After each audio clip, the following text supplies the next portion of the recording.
황순원 단편선 허수아비. 나무 그늘을 지나 중구는 비탈길을 내리기 시작하였다. 퍼그나 떨어진 마을에서 닭이 무척 가까이 울었다.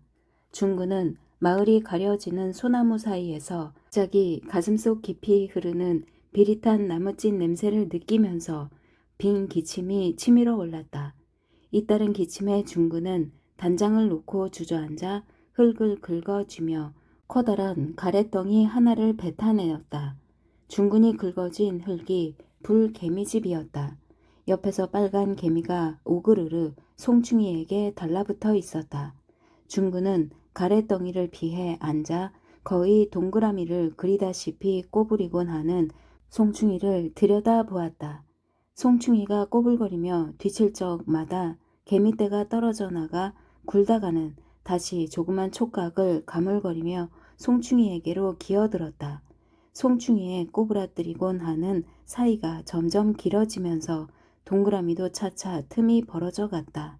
중구는 불개미 속에 지렁이를 가져다 놓을 생각을 해내고 일어나 어렸을 때 지렁이 잡으러 오곤 한 이끼 낀 흙이 덮인 작은 비탈로 갔다.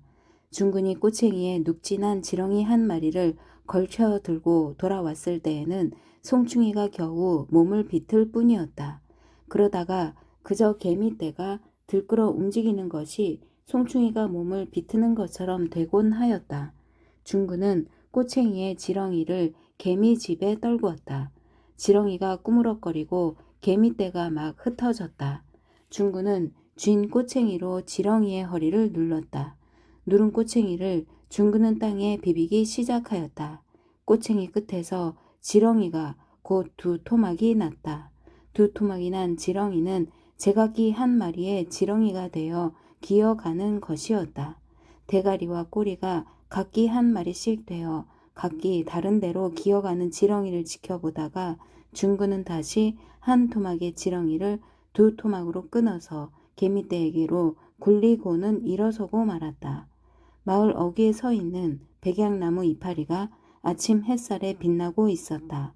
마을에서 개가 분주히 짖고 있었다.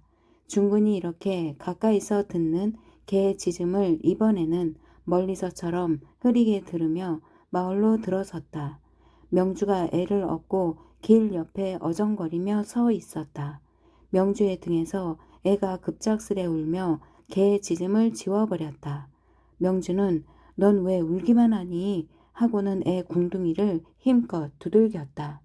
중구는 명주 앞을 그냥 지나치려다 말고 돌아서며 전에 내 달래 캔 거 빼앗군 하던 나 알지? 하였다. 명주는 등을 돌리면서도 고개를 끄덕였다.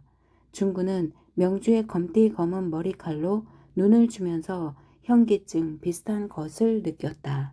낮이면 중구는 마을 뒤에 있는 선산에 올라가 누워 있곤 하였다.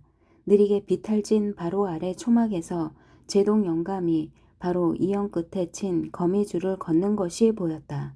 쌍놈의 거미 새끼. 거미줄이 비를 저을 적마다 실실이 찬란스럽게 빛나곤 하였다.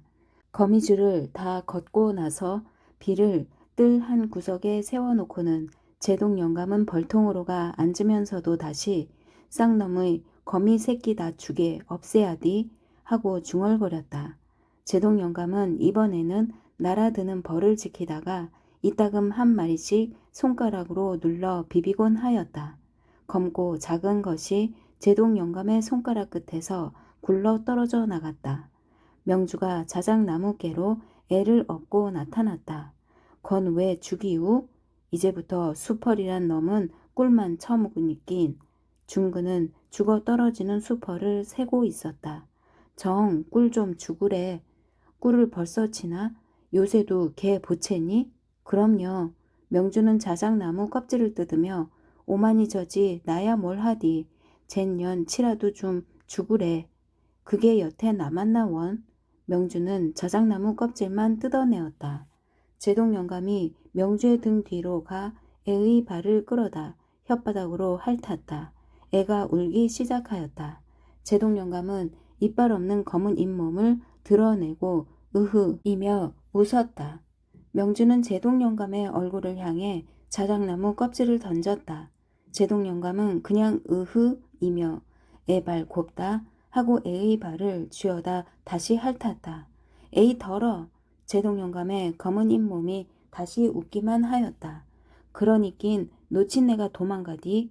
제동영감의 웃던 얼굴이 삽시간에 굳어지며 요놈의 엠나이가 하고는 혼잣말처럼 도망가긴 어딜 도망가 내가 쫓아내버렸디.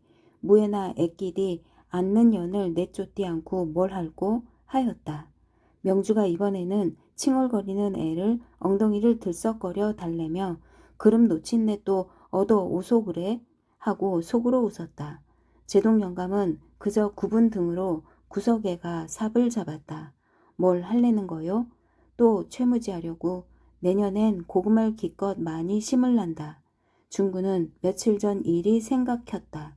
가래의 끈을 갈아 매던 아버지가 제동 넌감내 최무지할 걸 우리가 했어야 할 걸 원 하자 어머니가 그런 것 하게 어대 손이 자라가야디요 하니까 아버지는 그리게 말이디 해만 놈은 모밀이랑 조 같은 것도 여간 잘 될 게 아닌데 하였고 고구마 알도 여간 크게 달리디 않투만 참 제동 넌감 혼자서 수태도 늙었더라 하고 어머니가 혼잣말처럼 하는 것을 아버지는 뭐 나무뿌리 같은 걸 들춰낼 게 있나 뭘 하나 이제부터라도 우리가 최무디 하지 원 하며 일어서는데 중군이 자기가 아니 그게 우리 선산 아니요 너무 무덤 가까이 거지 땅을 읽어도 괜찮은지요 했던 것이다.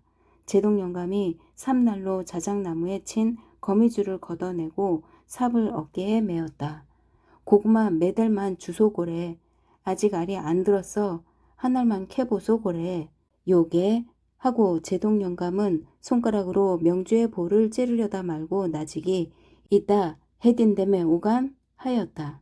망측해라. 밤에 뭐이 배나? 그럼 배디 않고 달도 있겠다. 낮에 캐문 소문나서 안 돼. 벌써 캐 먹게 됐다고. 골라 캐무냐 먹을 만한 게 있겠디. 명주가 제동 영감을 흘기는 신용을 하며 다 캐게 됐을 텐데 뭐 하였다. 제동 영감은 그저 으흐흐 웃기만 하였다. 큰 구름 덩이에서 떨어져 날아오던 작은 구름장에 짙었다 열벗다 하는 푸른 그늘이 준근을 덮었다. 준근은 명주의 검붉은 옆 얼굴과 두꺼운 가슴에서 눈을 거두고 일어났다. 양지바른 산 기슭에 널린 조상의 무덤 사이를 중구는 아무 느낌 없이 다만 제동 영감과 명주의 눈에 안 띄도록만 빠른 걸음으로 지나갔다. 무덤과는 떨어진 왼쪽에 새로 일군 붉은 흙이 드러난 아래로 고구마 잎이 엉기어 덮여 있었다. 중구는 다시 아침에 갔던 마을 북쪽 산으로 가기로 하였다. 솔잎 위에 그냥 들이 퍼져나갔다. 들끝을 둘러싼 잿빛 산들이 푸른 하늘에 녹아들면서도 선명한 선을 나타내고 있었다. 중구는 소나무 그늘에 앉아서 솔가지에 가려지면서 고기 비늘처럼 빛나는 냇물을 바라다 보고 있었다. 앞 도토리 나무 뒤에서 청년이 터덕거리고 올라오며 오늘은 이쪽으로 왔군요 하고 중근에게 말을 건넸다. 생각나는 대로 막 다니니까요. 청년은 중근이 다시 들 냇물 쪽으로 준 시선을 더듬어 따르다가 참 저기 저 산에나 올랐으면 하였다. 중근은 자기가 산을 바라보고 있는 것으로 청년이 잘못 짐작한 것을 알고 저 냇물이 어느 산을 끼고 돌았을 것 같소? 하며 그냥 구비를 돌면서 끊어진 냇물을 눈으로 좇고 있었다. 어디 냇물이야 봐야 알지. 저기 저 제일 높은 산 아니요? 아니 저기 그 다음 나무가 무성한 산이라오. 하긴 산은 나무가 많아야죠. 이 산처럼. 올해는 가을이 빠를게요. 벌써 저렇게 하늘이 높고 냇물이 막차 배는 게. 중구는 일어서며 단장으로 자기에게 그늘을 던진 소나무를 때렸다. 출렁이며 산 울림이 울렸다. 소나무며 도토리 나무를 막 때리며 중구는 걸었다. 중구는 먼저 것의 산울림이 울리기 전에 새로 나무를 때리려 하였다. 마지막으로 중구는 소나무를 힘껏 때리고 빨리 걸었다. 그러나 몇 그루 나무를 지나치지 않아 산울림은 어느새 수많은 나무 사이를 헤집고 올려왔다. 산 한 옆 바위도 없는 작은 낭떠러지에 나섰다. 낭떠러지를 끼고 도는 도랑을 물총새가 물을 거슬러 날고 있었다. 따라오던 청년이 이 산도 좀 더 높기만 했으면 괜찮을 텐데 하며 마침 한 발에 앉는 메뚜기를 잡아 뒷다리를 쥐었다. 이 산도 옛날엔 괜찮게 높던 산이었을게요. 나무가 별로 없었을 때는. 그게 사태에 아래로 밀리고 해서 지금처럼 됐지. 내가 어려서 나무하러 다니게 돼서도 어느 해인가 사태가 난 적이 있지요. 우리가 지금 밟고 있는 땅이 맨 처음 이 산의 꼭대기 흙인지도 모르죠. 이런 데서 봐서 그런지 얼굴빛이 좋군요. 멀려 서울서처럼 필토하진 않았지만 나 같아선 이런 데 와서도 그늘에만 앉았지 말고 막 돌아다니는 게 좋을 것 같은데요. 참 아까 지팽이로 나무를 때릴 때는 건강한 사람이나 다름없습디다. 그래요? 물론 집에서야 여간 걱정치 않을 테죠. 집에서는 아들이 꾀병쟁이란 걸 모른다우. 모르다니요? 이곳서 내 병을 말한 건 노영에게 뿐이요. 고맙세다. 나한테만 내놓고 말하셨다니. 그러게 사실 나도 늘 털어놓고 말하지요. 사실은 난 이런 산에 와서 누구와 만나지 않고 혼자 있고 싶었지요. 그래 날 멀리하라고 내 병을 알렸죠. 그래도 난 안 무서워하니까요. 하고 청년은 큰 입으로 어허허 웃었다. 언제 사태처럼 밀려나갈지 모르는 생명이 무서울 턱이 없지요. 청년은 뭔가 생각난 듯이 아니요, 생명이란 이상한 겁디다 하였다. 중구는 청년이 오늘은 무엇을 또 털어놓고 이야기하려는고 생각하면서 마침 청년의 손에 발 하나를 남기고 날아가는 메뚜기를 바라보고 있었다.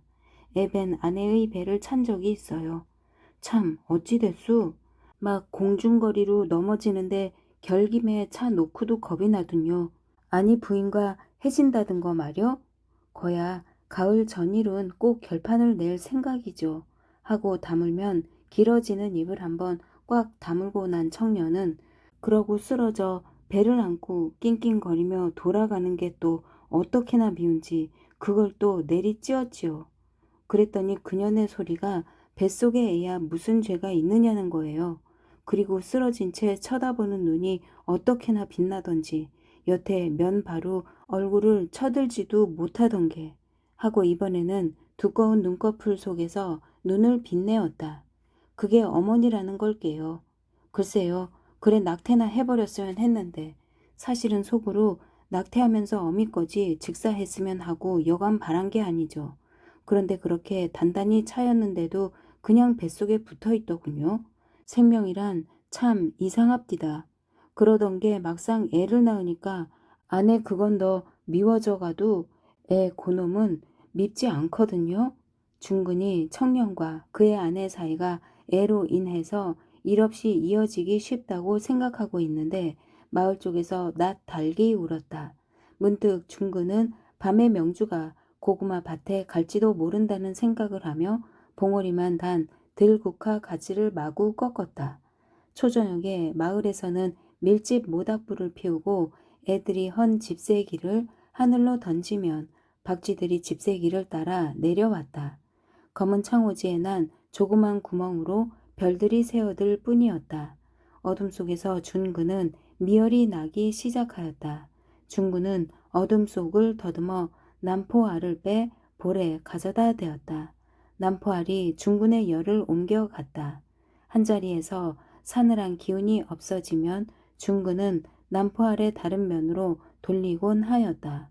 거리에서는 준그는 저녁이면 생기는 열을 찬 남숙의 뺨으로 옮기곤 하였다. 곧 남숙의 두 뺨이 중군의 열 오른 볼처럼 되면서 더 붉어지는 것이었다. 그리고 때려는 중군의 볼에 다시 뺨을 가져다 비비는 남숙의 눈물이 중군의 볼과 입술을 적시는 것이었다.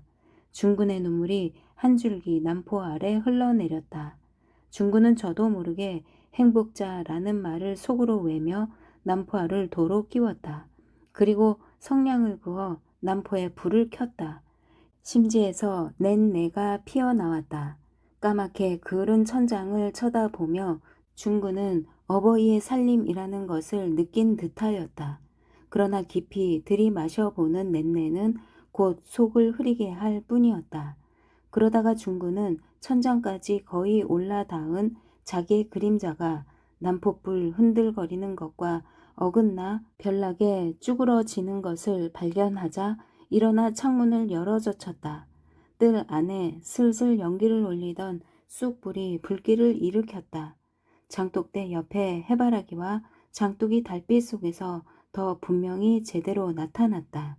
외양간 회에 오른 닭들이 날개 죽지 속에 꼬아 넣었던 대가리를 뽑아내어 허공에 몇 번 흔들어댔다. 중근이 나가 쑥불을 짓밟고는 그냥 솟는 연기 속을 지나 밖으로 나섰다. 어느새 중군은 이슬의 아랫도리를 적시며 선산 허리를 질러 건너고 있었다. 이슬 맺힌 풀 속에서 벌레가 끊임없이 울었다. 중군이 가까이 가는 데서만 벌레 소리가 끊기었다가 곧 다시 한층 높이 울곤 하였다. 무덤가에 이르렀다. 비스듬한 고구마 밭이 검푸른 잎을 번뜩이고 있었다. 무덤 윗가를 다 지나고 난 중구는 고구마 밭 속으로 앉은 걸음을 치는 명주를 달빛 속에 찾아내자 옆 큰 소나무 뒤로 몸을 숨겼다. 명주는 고구마 포기를 고르지도 않고 손가락으로 덩굴 밑을 파내었다. 잠깐 새 굵고 잔 고구마 알들이 패어 굴려났다. 명주가 고구마 알을 급하게 치마폭에 담는데 발 한끝에서 제동영감의 그림자가 일어섰다. 제동영감은 명주의 뒤로 가만가만 다가갔다. 치마폭에 고구마를 다 담은 명주가 일어섰다. 제동영감이 명주의 앞을 콱 막아 섰다. 그리고 제동영감은 치마폭에 고구마 알을 떨구면서 뒷걸음치는 명주의 팔을 잡았다. 요년! 제동영감의 입술이 달빛에 검게 움직였다. 명주가 팔을 빼려 했다. 그러자 제동영감의 검게 빛나는 혀가 어느새 길게 나와 명주의 뺨을 핥았다. 명주는 팔을 잡힌 채 한 걸음 물러났다. 캐놓은 거 다 줄게 하며 제동영감의 검고 긴 혀가 와 또 명주의 뺨을 핥고는 잡은 팔을 놓아주었다. 명주는 급히 고구마를 치마폭에 주워가지고 그곳을 뛰어나왔다. 명주의 발 밑에서 벌레 소리만큼 무성한 이슬이 달빛을 머금고 사라졌다. 명주가 초마가 자작나무 옆을 지났는데 검은 그림자 하나가 나서며 앞을 막았다. 어둠 속에서도 극서가 분명했다. 명주는 놀라듯이 흠칫하였으나 곧 왜 이래 하며 극서의 옆을 빠져나갔다. 그러나 극서를 다 지나쳤다가 명주는 다시 돌아와 치마 속에서 고구마 몇 개를 꺼내어 극서에게 쥐어주고는 뛰기 시작하였다. 그제야 준그는 소나무 뒤에서 나오며 열과는 달리 만족한 웃음을 떠올렸다.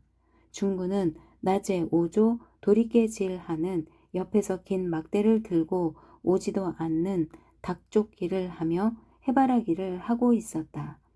튀어나는 조알이며 향긋한 먼지 속으로 중군의 마음은 젖어 들어가고 있었다.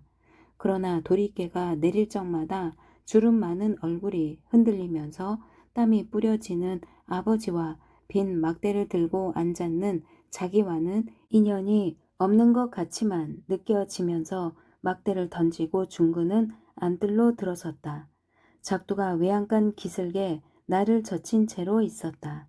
중구는 가 작두끈을 쥐고 빈 작두를 찍어보았다. 한 다리로 서기가 중심이 잘 잡히지 않아 중구는 비틀거렸다. 중군이 썰 것이 없을까 하고 돌리는 눈에 단장이 띄었다. 단장을 작두날에 가져다 대고 무심코 외양간으로 고개를 돌리자 책임지라는 소와 눈이 마주쳤다. 준그는 곧 단장을 도로 빼내고 말았다. 중구는 이번에는 얼마나 바른 원을 그릴 수 있을까 하며 눈을 감고 단장 끝으로 땅을 그으면서 한 바퀴 돌았다. 어지러운 눈을 뜨니까 마지막이 처음 시작한 선 안으로 들어와 맞닿지 않은 원에는 어느새 두꺼비 한 마리가 뛰어 들어와 있었다. 중구는 단장으로 두꺼비가 웅크린 앞 땅을 두들겼다. 그러나 두꺼비는 몇 가지를 힘을 거리기만 할 뿐 선 밖으로 뛰지는 않았다. 중구는 두꺼비의 잔등을 두들기기 시작하였다. 두들겨도 두꺼비는 뛸 염은 않고 부풀어 커지기만 하였다. 중구는 파리를 한번 잡아다 줄 생각을 하였다. 외양간에서 쇠파리를 잡아 가지고 오니까 어느 틈에 두꺼비는 선을 나와 장독대 옆에 맨드라미 밑으로가 웅크리고 있었다. 중구는 두꺼비 앞에 죽은 쇠파리를 떨구어 주었다. 그러나 두꺼비는 그저 희멀건 몇 가지를 힘을 거리기만 하였다. 중구는 보지 않으면 먹을지 모른다는 생각에 물러나 돌아섰다. 어머니가 멍석을 끌어다 놓고 막대기로 털기 시작하였다. 중군도 가 단장으로 두들기기 시작하는데 어머니가 얘 그만둬라 하고는 중군의 얼굴을 들여다보며 너 어디 아픈 데는 없니? 하였다. 아니요 왜요? 뭐 먹고픈 거 없니? 아니요. 아버지가 들어와 멍석을 말기 시작하였다. 어머니가 중군과 아버지를 한꺼번에 쳐다보면서 너 이젠 다시 어디로 가디 않디? 하였다. 아버지가 멍석을 안고 나가며 조상 산수 걱정은 말고 내 애미애비나 딴 사람 손에 눈 갬기우지 말아라 하였다. 중군이 돌아보아도 두꺼비는 파리를 안 먹었다. 어머니가 혼잣말처럼 명주도 이젠 다 컸둔 걔가 참한 색식감이야. 또 어디 바지런한디 하고는 다시 중군에게 너도 이젠 아들딸 낳아야 돼 않니? 우린 또 늘 사나. 아바지도 명주 칭찬한단다. 넌 어떻든? 이젠 우리도 밭대기나 있든 거 다 팔고 며느리나 잘 만나야디. 명주가 바지런하고 참한 색식감이야. 여러 데서 말 읽는가 부더라. 극세네도 벌써 어제부텀 조르게 하며 흐린 눈으로 중군의 낯을 살폈다. 중군이 저도 깨닫지 못하고 갑자기 극선 암만 해도 명주한 짝이 기울러요 하고는 자기가 한 말에 놀랐다. 마당에서 아버지가 도리깨질하는 소리가 다시 들렸다. 중군은 또 두꺼비에게로 고개를 돌렸다. 두꺼비는 아직 쇠파리를 먹지 않고 있었다. 그러나 마침 장독에서 날아온 파리 한 마리가 두꺼비에게 가까이 왔는가 하는 순간 두꺼비는 잽싸게 파리를 입 안으로 말아들였다. 중구는 불현듯 개구리가 뛰는 들로 나가고 싶어졌다. 아직 끓는 햇볕을 등으로 받으며 중구는 수수밭 귀를 돌았다. 애들이 수수밭에서 깐북이 먹은 검은 잎으로 나왔다. 중군이 수수밭 귀를 도니 밭둑에서 명주가 개구리를 잡아 맺히고 있었다. 중군이 가까이 갔다. 중군을 보자 명주는 맺힌 개구리의 뒷다리를 찢지 않고 거의 찬 질경이 꿰미를 감추듯이 하며 비스듬히 돌아섰다. 맥자고 많아? 명주의 발 옆에서 맺힌 개구리가 희끄무레한 배때기를 드러낸 대로 있다가 버둥거리기 시작하였다. 애가 벌써 그런 걸 먹어? 예. 개구리가 종래 버둥거려 일어서 숲을 속으로 뛰어들었다. 중구는 명주의 검붉은 얼굴이며 두꺼운 가슴을 가까이 바라보았다. 그리고 그는 현기증이 날 것 같이 느끼면서 그곳을 떠났다. 중군이 채 수수밭을 돌기 전에 뒤에서 명주가 새로 잡은 개구리를 맺히는 소리가 들렸다. 또 수수밭에서 입술이 깐부기로 검게 된 애가 뛰어나와 중군의 옆을 지나 앞 밭둑길 한가운데 두 애가 웅크리고 앉는 대로 가 끼어 앉았다. 가까이 갔다. 애들은 말똥구리 구멍을 둘러싸고 말똥구리가 기어 나오기를 기다리고 있는 참이었다. 내뚝을 올라온 한 애가 물을 물고 와 구멍에 부었다. 그러나 말똥구리는 좀처럼 나오지 않았다. 물을 물어온 애가 먼저 중군을 쳐다보고 저리로 달아났다. 애들이 다 먼저 애의 뒤를 따라 달아났다. 그러나 애들은 또 말똥구리 구멍이라도 찾아 내었는지 한 곳에 둘러앉았다가 곧 냇가로 내려 들갔다. 그제야 구멍에서 말똥구리가 뿔과 발에 진흙을 묻혀가지고 기어나왔다. 중군이 얼른 말똥구리를 잡아쥐었다. 냇가로 내려갔던 애들이 입에 물을 가득가득 물고 올라와 둘러앉았다. 중군은 속으로 침입자라는 말을 외며 애들의 옆을 지나면서 둘러앉은 가운데로 말똥구리를 떨구었다. 그리고 뒤도 안 돌아보고 빨리 냇둑을 내렸다. 냇둑 밑에는 극서가 소를 먹이고 있었다. 중군은 소 앞으로 가며 풀 무더니 바투 깎았군 하였다. 극서가 쑥가지로 소 등에 파리를 날리며 긴 얼굴로 손이 바르다고 예서만 깎아 가니낀요 하였다. 참 전에 나부터 예서 꼴 배댔지. 이젠 극서도 어른다 됐군. 소처럼 튼튼해지고. 전에 나 혼자 하고 극서랑 여럿하고 이 냇물에서 물싸움해서 내가 이기곤 했지. 이젠 반대로 극서 혼자한테 나 같은 거 수십 명이 들러붙어도 어림없겠는데. 극서가 소 등에 앉은 등에를 쑥가지로 헛 때렸다. 그리고 참 명주도 어른다 되고 더할 나위 없이 좋은 색식감이던데 하다가 준그는 자기의 부모가 명주와의 혼인말을 벌써 내어 그것을 극서가 알고 있지나 않을까 하는 생각이 들자 소 등의 등에를 저도 모르게 손바닥으로 쳐 떨구고는 피 묻은 손을 들고 냇물로 가 담갔다.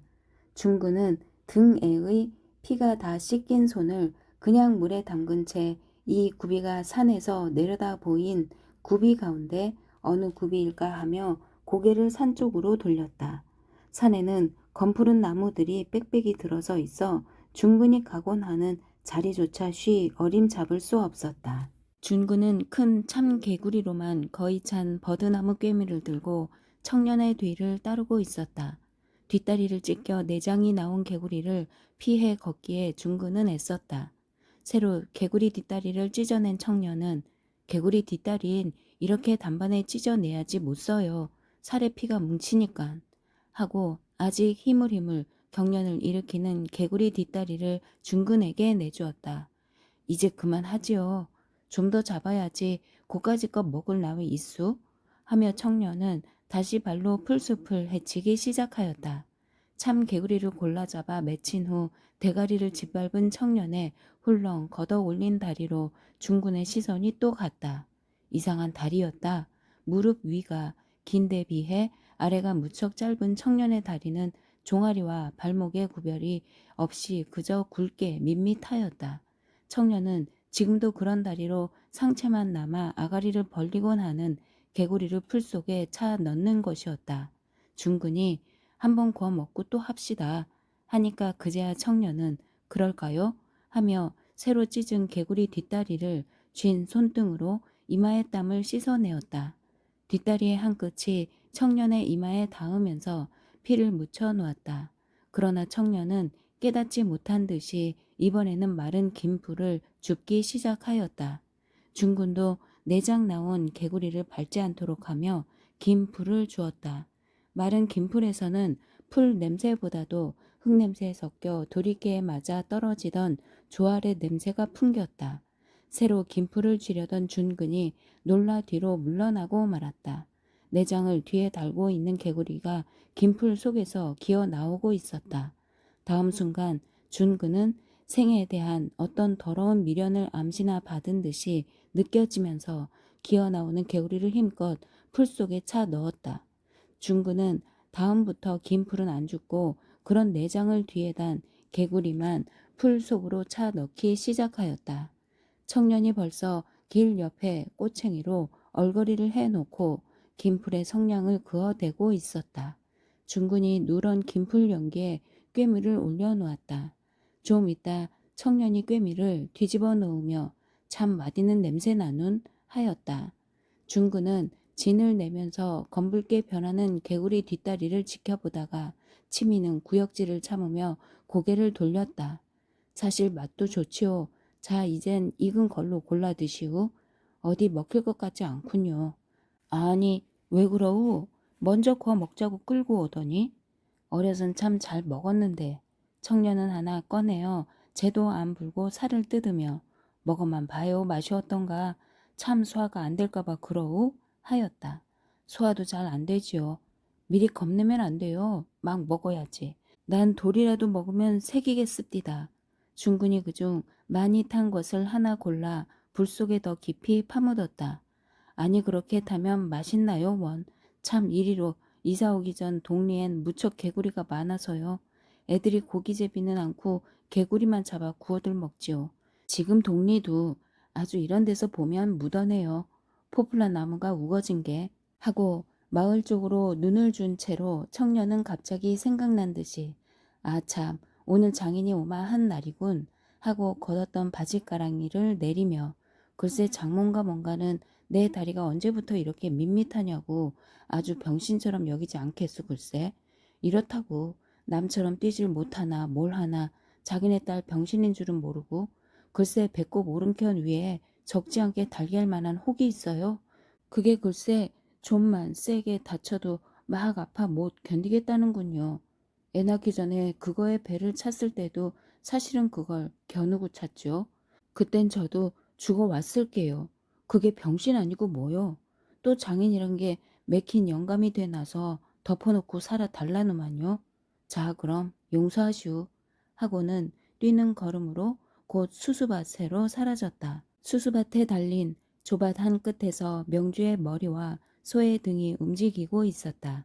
갑자기 쇠뿔이 놀란 듯 조밭 위를 찌르더니 반팀질을 시작하였다. 조밭을 돈 곳에서 중근이 소를 쫓아가기 시작하였다. 뒤 수수밭 뒤에서 극서가 뛰어나왔다.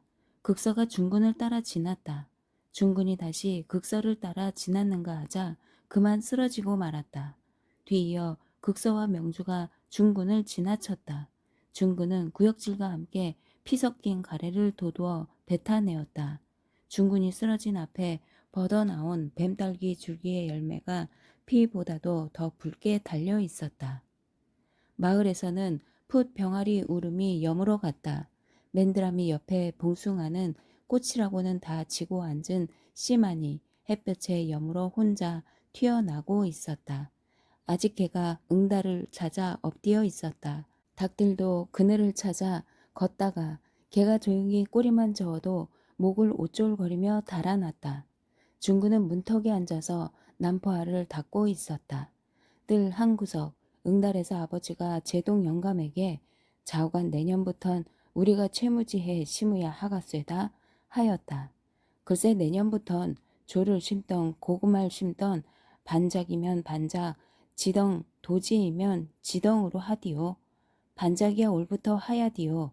올해는 고구마 종자가 늦었는디 잘 되지 않았시오. 난 오죽하면 내 손으로 선산 일궈 먹었다고 하겠소. 난 또 고구마로밖에 겨울 날 게 없는데요. 좌우간 그렇게 알소. 하고 아버지가 땅에 담뱃대를 털었다. 제동 영감이 걸루도 겨울 날디 말디 한대요. 하고는 밖으로 나가며 혼잣말로 안 돼. 하며 머리를 옆으로 세게 저었다. 튀어나는 봉숭아 씨에 맞아 다른 씨가 또 튀어났다. 중구는 난포알을 끼우고 단장을 끌고 제동 영감을 쫓아 나섰다. 제동 영감의 구분등이 미루나무 밑을 돌아가는 참이었다. 미루나무 속에서는 청개구리가 울었다. 바람에 미루나무 잎사귀들이 완연히 빗소리를 내고 있었다. 미루나무 밑을 돌아 중구는 3미 가까이 간 제동 영감을 빨리 따르고 나서 벌써 고구마캐 먹게 됐더군요 하였다.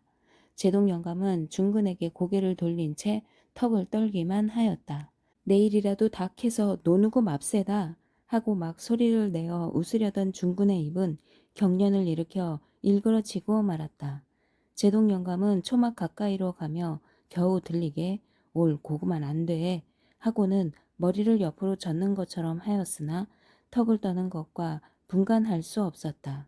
중군이 섰는 위의 하늘은 밑바람과는 반대로 구름이 날면서 차라리 날씨가 흐려간다느니보다는 개는 것처럼 보였다. 중군은 또 미열이 나기 시작하였다. 중군은 어둠 속에서 손을 촉각처럼 더듬어 성냥을 주워 그었다. 난포 아래 성냥불이 먼저가 비치었다. 난포 아래서 귀뚜라미 한 마리가 튀어나왔다. 중군은 귀뚜라미의 배지 않는 촉각에서 가을을 느낀 듯하였다. 밖에서 썰렁한 바람이 불며 지나갔다. 중구는 거리에서 남숙이가 밖에 내리는 봄비 소리를 듣다가 참말 시골로 가세요? 가신데도 가을이 잡히기 전에 올라오세요? 한 말에 자기는 그냥 빗소리만 듣고 있었고 다시 남숙이 시골 공기는 맑고 좋겠지만 역시 중근 씨는 제 옆에 계셔야 해요. 하였을 때 비바람이 세차게 들이쳤다. 남숙이 다가앉으며 왜 잠자코만 계세요?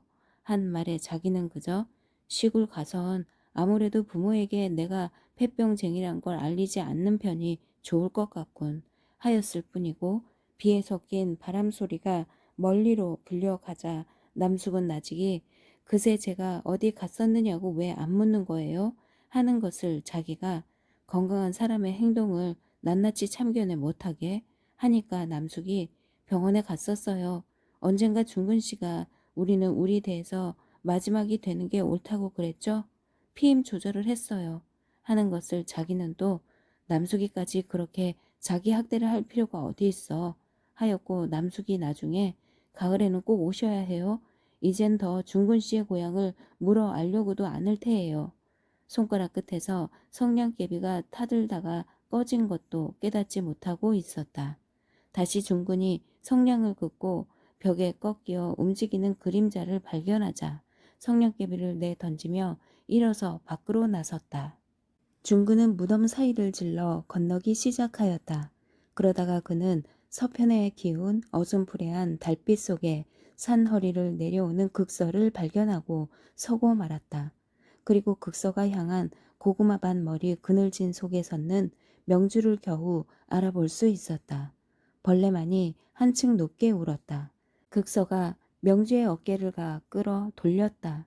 명주의 손에서 빈 바구니가 떨어져 비스듬한 비탈의 희미한 어둠 속으로 굴러내리다 멎었다.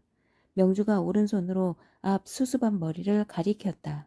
수수밭 머리 어둑한 달 그늘 속에 제동영감의 구분 등이 짐을 잔뜩 지고 막 돌고 있었다.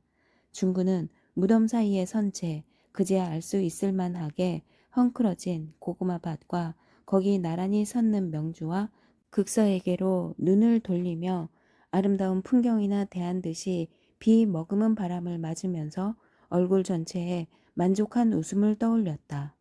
대낮에 성긴 소나기가 극선에 노연한 소보다 앞서 먼저 마을로 들어갔다. 비온 뒤라 골짜기 물이 물포기 밑과 돌자갈 사이를 지나 웅덩이에 괴기도 하였다. 돌자갈에 돋은 이끼가 물속에서 무슨 물벌레처럼 움직이고 있었다. 중근이 일어서니 준근의 얼굴이 비쳤던 웅덩이 가득히 흰 구름이 와 담겼다. 청년이 웅덩이를 건너뛰고 나서 예서가 마을도 그중 아름답게 배두군요. 저기 들이랑 냇물이 내려다 배는 곳보다는 하였다. 계절의 탓도 있지요. 아직 나무들이 낙엽지지 않은 탓도 있지요. 참 포플라 나무랑 다 낙엽지면 황량스럽기 쉽겠군. 산기슭 잔 솔포기 아래서 꿩 한 마리가 기어나 퍼거나 떨어진 다른 솔포기 밑으로 가 박혔다. 청년이 돌을 집어들고 허리를 굽히고는 조심히 가까이 갔다. 꿩이 솔포기에서 나와 산속으로 기어 올라갔다. 청년의 무릎 아래 마디 짧은 다리가 꿩을 쫓아 사라졌다. 돌이 나무에 부딪는 소리와 산울림이 울려왔다. 돌아온 청년이 손등으로 이마의 땀을 훔치며 꼭 솔포기에 박혔는데 없거든. 거참 분하다 하였다. 왜 날진 않죠? 아마 멋에 맞거나 물린 놈이에요. 거참 분한데. 하여간 꿩과 함께 뛸 수 있다는 것만도 좋잖수. 난 또 혈담을 토했지요. 아니 과하진 않았수? 멋보담도 잠을 잘 못 자서. 나는 그저 눕기만 하면 자지요. 이제부터 길어질 밤이 무섭기만 해요. 하며 중근이 들국화애로 손을 내밀었다. 그러나 들국화는 꺾이기 전에 꽃잎을 거의 다 떨구고 말았다. 청년이 소나무 밑에 놓인 돌을 걷어차며 혼잣말로 못하려고 나무 밑둥이마다 이렇게 돌멩이를 모아놓았을까 하였다. 늦가을에 송충이가 내려와 백이라고 놓은 겁니다. 나도 어렸을 땐 이런 돌을 주워다 놓기도 해봤지요. 또 겨울에 나무하러 왔다가 추워 불을 놓게 되면 을에 이런 돌을 치우고 송충이 위에 놓곤 했지요. 그러다가 불이 퍼지면 솔가지를 꺾어다 쳐서 끄다 못해 나중에는 불 위에 뒹굴어 끄곤 했지요.